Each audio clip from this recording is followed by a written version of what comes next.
care ați vei găsi sufletul pereche și nu vă veți despărți.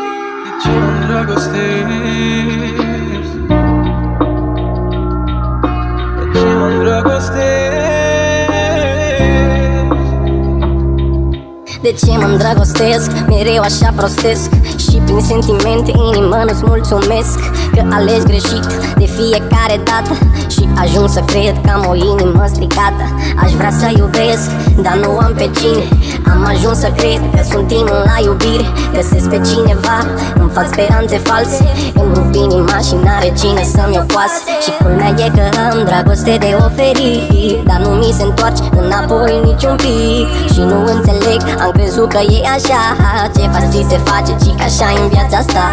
Haide, hai copile, haide, hai nu renunța. Îmi zice încet la ureche inima.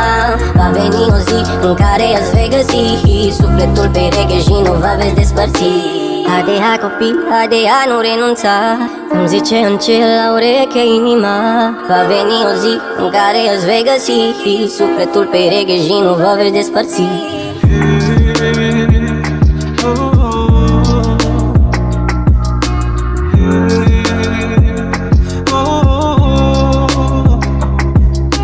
Gata inimă, nu mai dau speranțe, că de ar fi un test la dragoste aș avea restanțe. Am fost închis în mine de atâta timp și când am vrut să mă deschid iar m-ai dezamăgit. Și tot încep ușor să mă gândesc acum că poate special am fost făcut imun să nu mai simt vreodată inima zdrobită. Dar asta înseamnă să nu o mai simt nici iubită.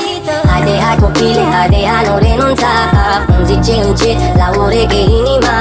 Va veni o zi în care îți vei găsi sufletul pereche și nu vă veți despărți. Haide, hai copile, haide, hai nu renunța. Îmi zice încet la ureche inima.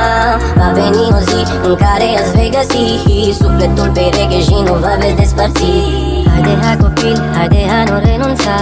Îmi zice încet la ureche inima. Va veni o zi în care îți vei găsi sufletul pereche și nu vă veți despărți. Haide, hai nu renunța. Îmi zice încet la ureche inima. Va veni o zi în care îți vei găsi sufletul